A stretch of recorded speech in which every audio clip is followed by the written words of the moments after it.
As tired as I feel. Hello, everyone. Welcome to Getting to Know You. This week, our guest is right here, Annie Weisen. Annie is a member of St. Catherine's. She's also a Vincentian, and we'll explain what that means a little bit, and very active in the St. Vincent de Paul Society here at St. Catherine's. We are currently in the Father Jack Curran Community Center because I said to Annie, could we do an interview? And you said, absolutely, but I don't do computers, right? Isn't that what you said to me? That's exactly what I said.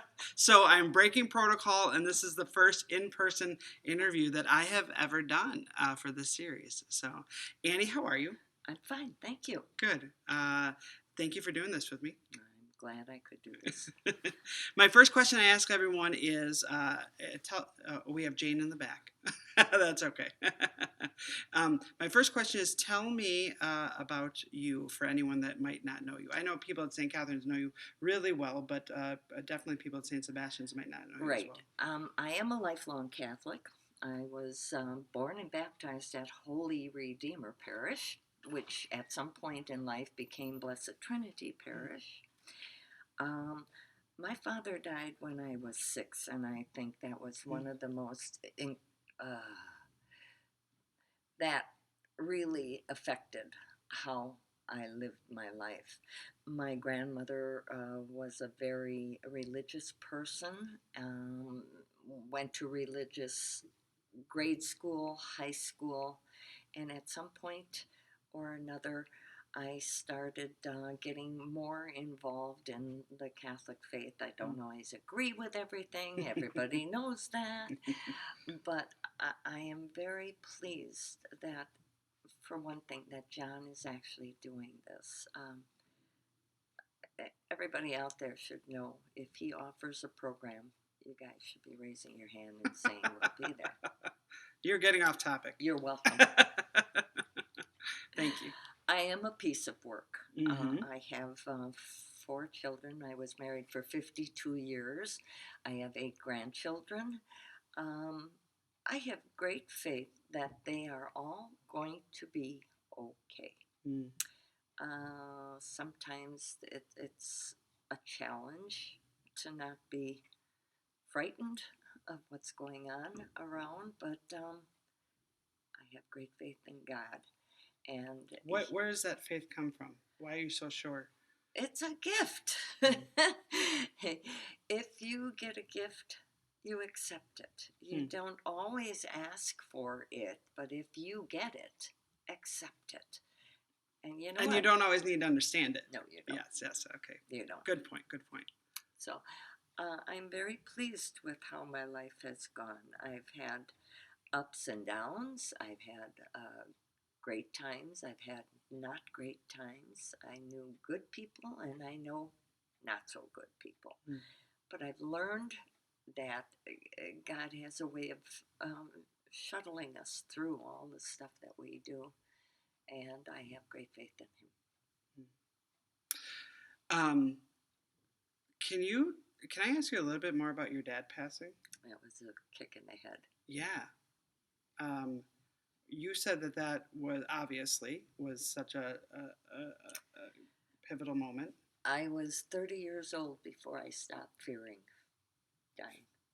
Fearing God? Dying. Fearing dying. And I was mad at God for taking him. Yeah. He was only 40 years old.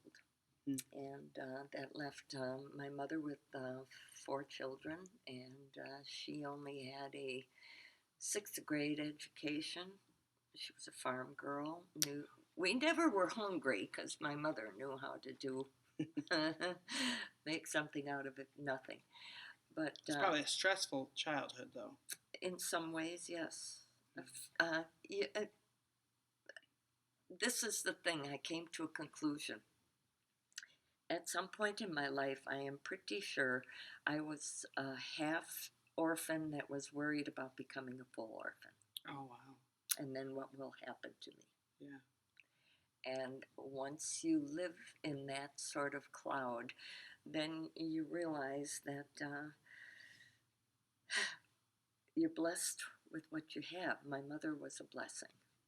And four noisy kids. My mother was the quietest person in the world. I never heard her raise her voice. I don't know how in the world she got through with all of us kids, but she did. So that's good. Thanks for sharing. Mm-hmm. One of the reasons I wanted to interview you was because we are building a relationship. We've been doing these Tuesday night formations for a year now, Mm-hmm. and you are always, I hope this is okay, you're always outspoken. What a surprise.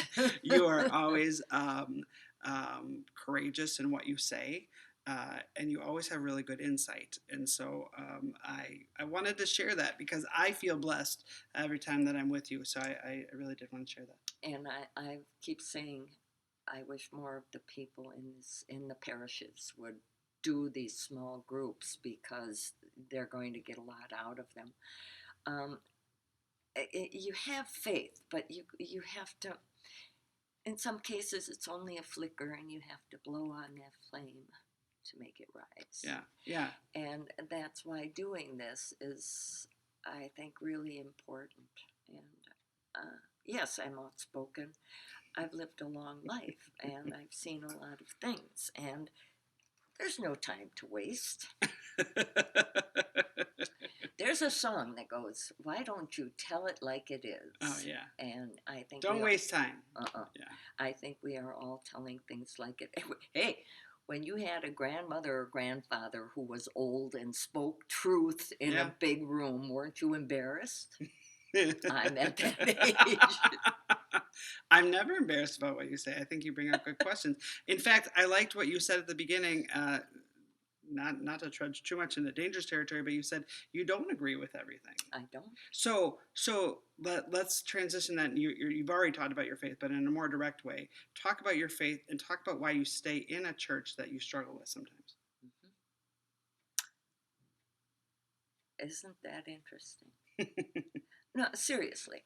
Well, I do believe that I have to keep in touch with God. Number one, I'm a believer in the Eucharist, Mm-hmm. and I know people don't.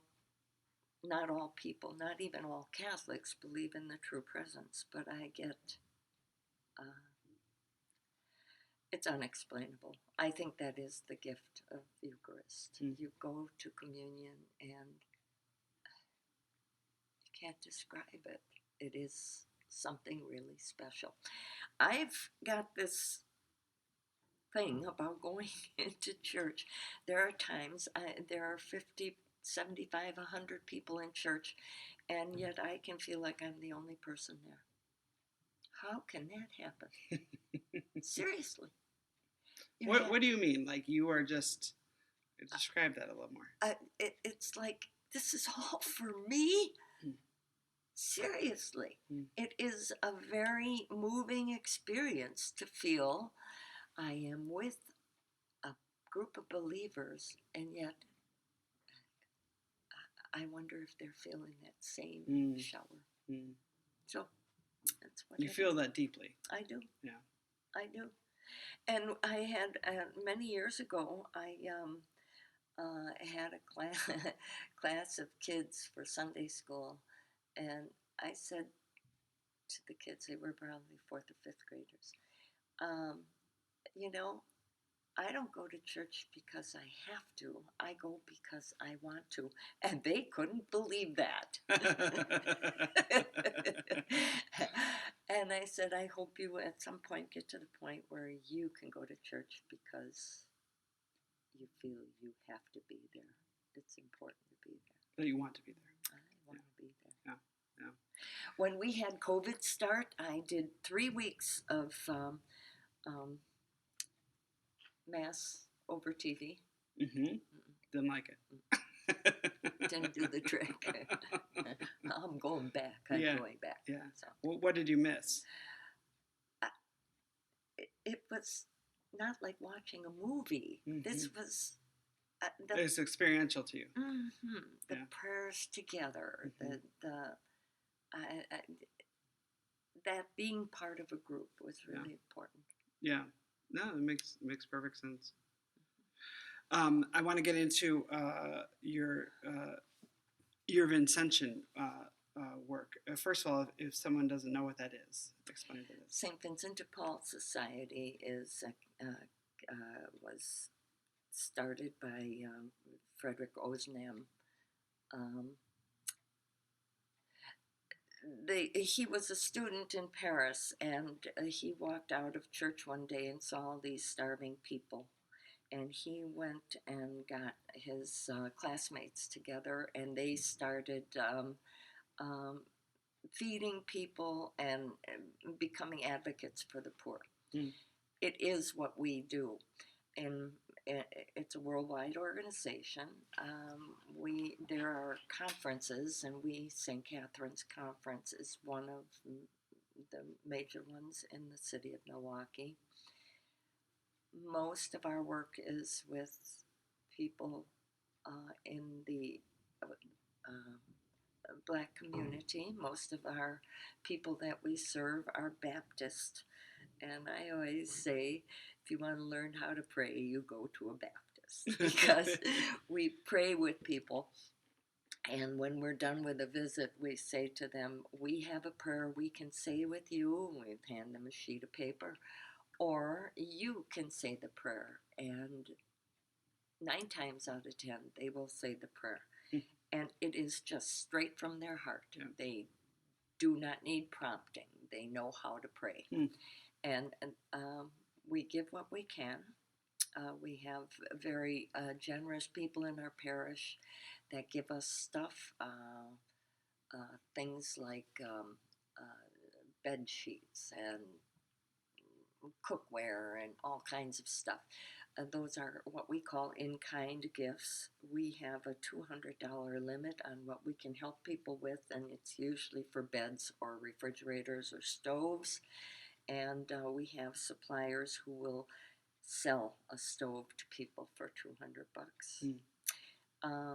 The rest comes through donations from our parishes. So, but you and how many people are active in the? There's 6 of us. 6 of you, and you make visits to people's homes. You sit down with COVID has been hard.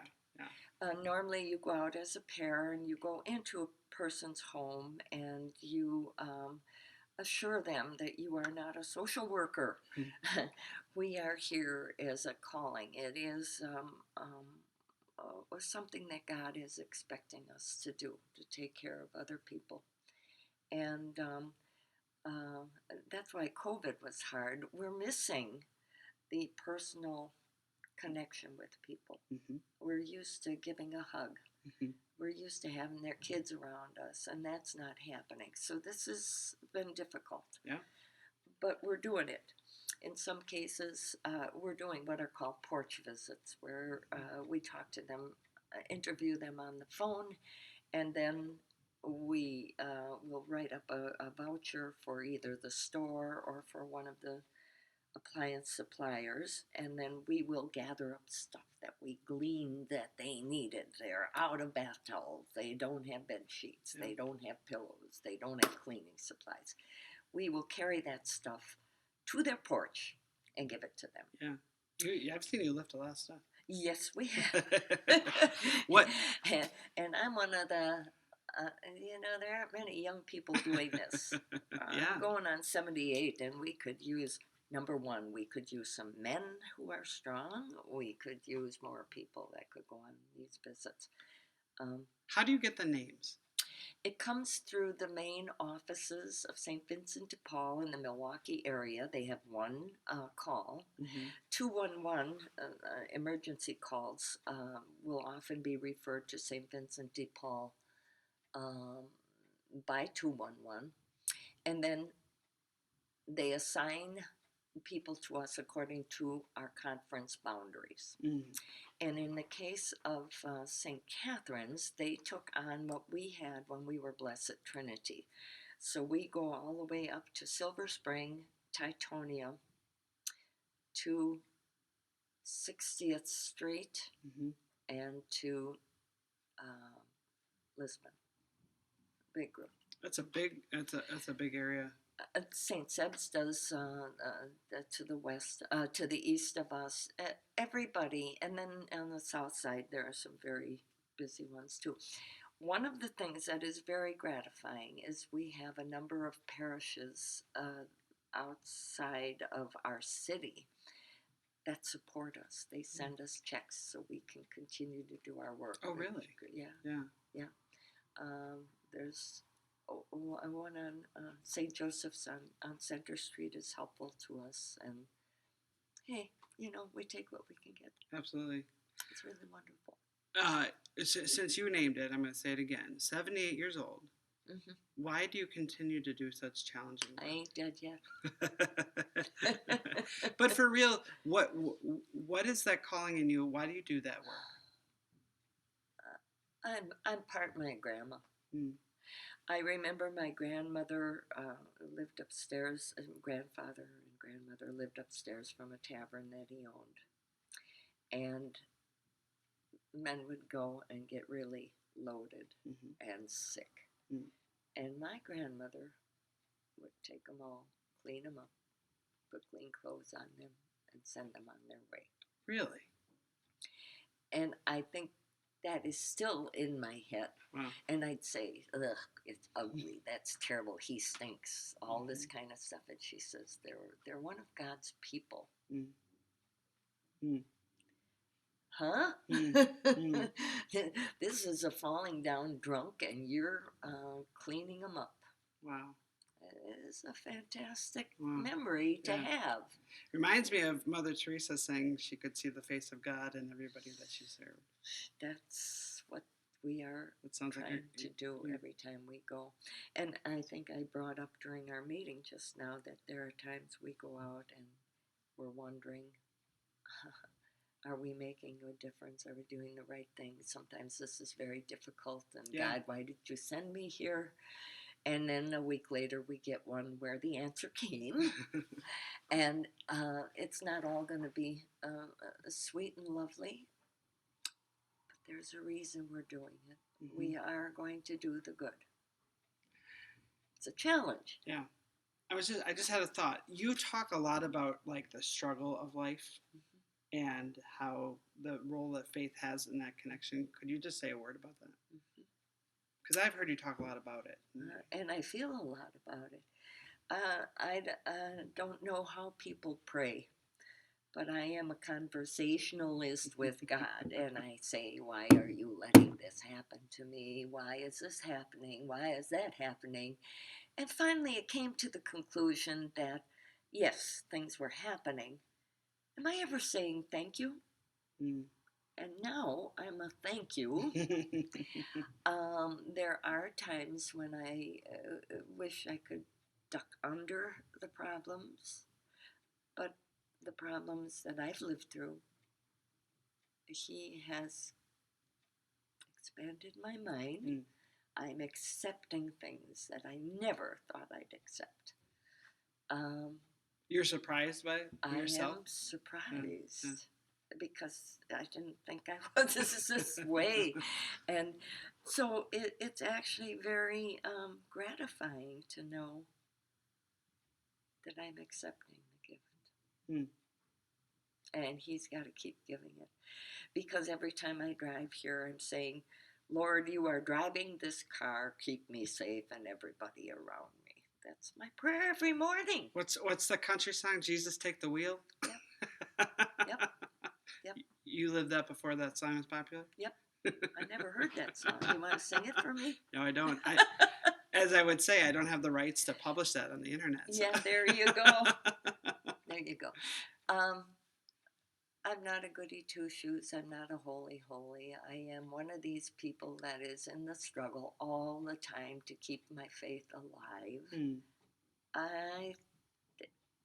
Fear becomes a part of our lives. And I believe that you have to open yourself up. And He's there. He is there. When Dave died, I was ticked off at Dave for dying.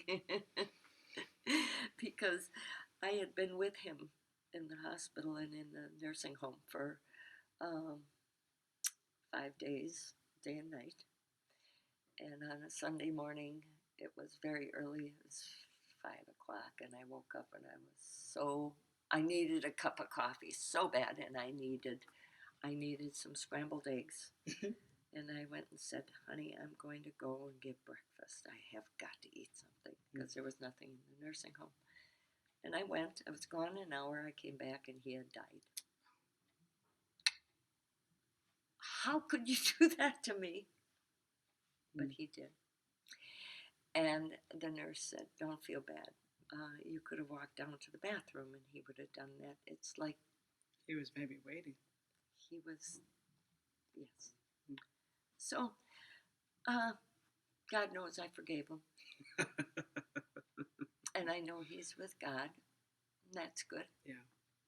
So, we don't have to be complicated. You don't have to be a theologian to understand God is there. Well said. You don't have to know 2 books on it. No. God is there. Yeah. He's everywhere. So, Thank you. Okay. My last question is, when you think about the future, what do you hope for? I hope I die a happy death. I hope that this country gets back to its base of kindness toward each other. I can't stand the political fighting that's going on. It's a The lot. future, I just am, I hope my kids and grandchildren will be happy and healthy and God-fearing. Amen. Amen. Annie, thank you for talking today. Thank you. I appreciate it. I got to go to a meeting now. Okay. You're going to walk away before I say goodbye? Yes. That's it. That's it. Adios. That's Annie. She is. St. Vincent de Paul meeting. She's got a St. Vincent de Paul meeting, so she's walking out of the interview right now.